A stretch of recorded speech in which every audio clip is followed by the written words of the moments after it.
Good afternoon. I want to thank you for bearing with me. I know that these devotionals have not been put up the last couple of weeks. We had, I guess, the week before Easter and the week after Easter, we had an entire week of devotionals Easter week, but it just got away from me a little bit, and I apologize for taking a couple weeks off, but we are back and we're continuing to look at the Psalms today. And just in case it's been a little while and you've kind of forgotten where we were at, we've been looking through the Psalms, kind of looking at the Psalms as prayer, looking at the Psalms as they can have a massive impact on our life if we will allow them to, looking at the Psalms as something that we can pray through, we can study through, we can use it. We spent some time talking about Lectio Divina and going through a sample of Lectio Divina using a psalm and talking about how we can use the Psalms in that way as well to enrich not only our prayer life, but also our devotional life, and use them to connect with God in ways that maybe we are not used to. But the last devotional in particular that we did, we started talking about Psalms of disorientation. And so Walter Brueggemann has classified the Psalms into three categories: Psalms of orientation, Psalms of disorientation, and Psalms of reorientation or new orientation. And we talked, I think we just spent maybe 2 weeks on Psalms of orientation. Those are the Psalms where everything is going well, life is good, life is at peace, there's rest, there's peace, there's happiness, and there's hope.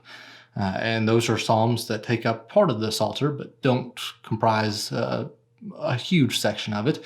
And I think that's in large part due to the fact that that's not really how life is most of the times. We have glimpses of that. We have moments of that. We have moments where life feels a lot like heaven, but most of our lives are spent in a phase of disorientation, of a phase where life just feels like everything is going wrong. It feels like if something can go wrong, it will. Life is just crashing down around us, and we are having to cry out to God for help because there's nowhere else to turn. And so we talked, I believe, last time about Psalms of personal lament.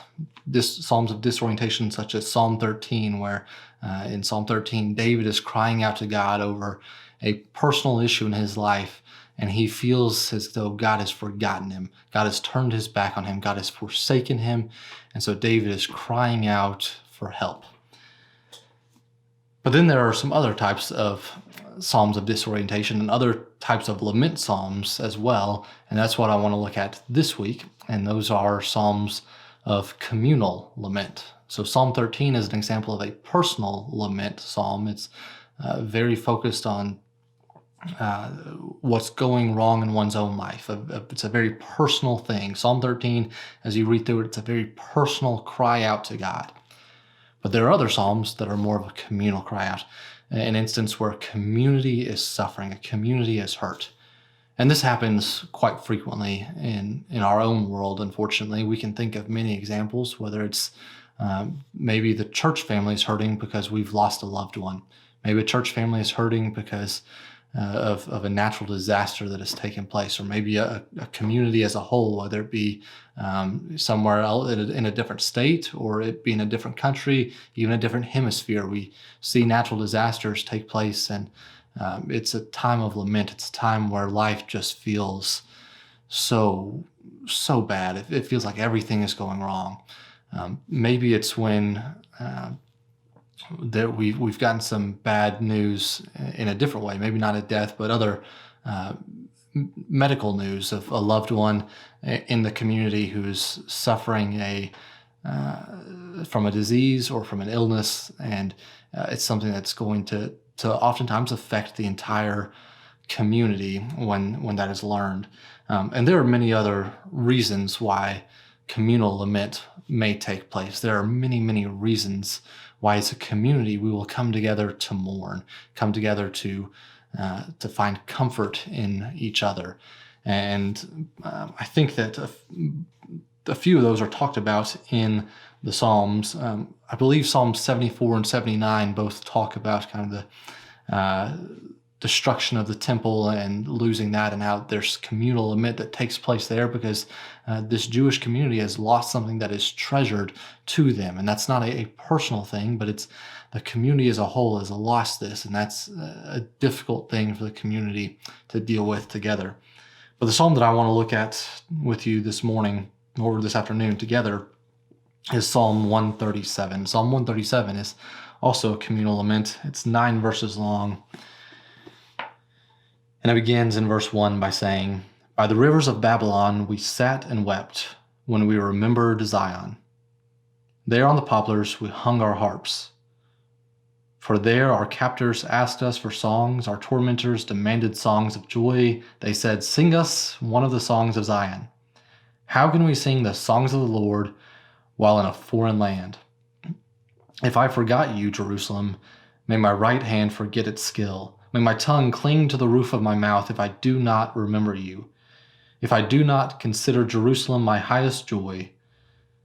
Remember, Lord, what the Edomites did on the day Jerusalem fell. Tear it down, they cried, tear it down to its foundation. Daughter Babylon, doomed to destruction, happy is the one who repays you according to what you have done to us. Happy is the one who seizes your infants and dashes them against the rocks." A psalm that often when we hear this last verse, verse 9, happy is the one who seizes your infants and dashes them against the rocks, we think, well, that sounds very unchristian. But I don't want us to get distracted from something that sounds unchristian and just completely dismiss this psalm as a result of it. Yes, this is probably not the response that we want to have, but it's an honest response. It's a true response. It's a pure response. It's what the Israelites are feeling. It's what they're thinking. It's what they're going through. Right now, they are in the middle of Babylonian captivity. This is somewhere probably around the time of Ezra and Nehemiah, or shortly before that, where they are in the midst of Babylonian captivity.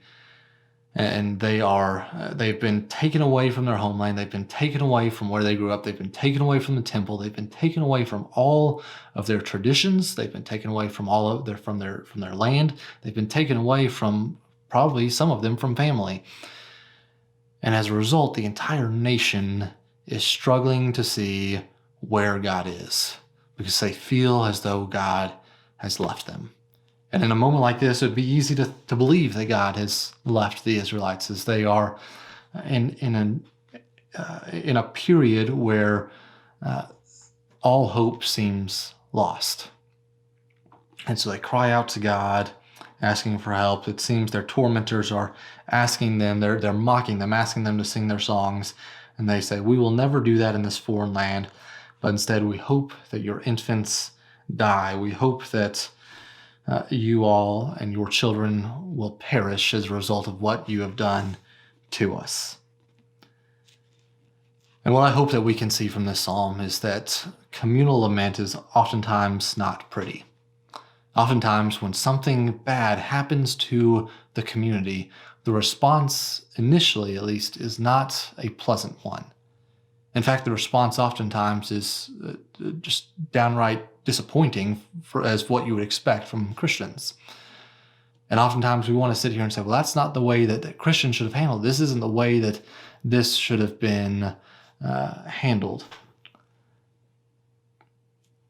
But I want us to pause for a moment and recognize why these psalms are in here, these psalms of communal lament.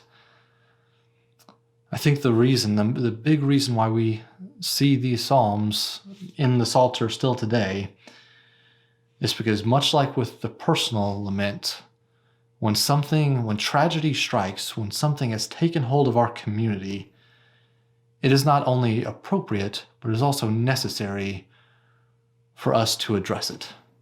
We need to mourn. We need to recognize loss. We need to handle it. We need to take a moment and process it rather than try and shove it away. Rather than try to sweep it under the rug and pretend as though everything is fine. When tragedy strikes the community, it needs to be addressed. It needs to be handled, and people need to be cared for.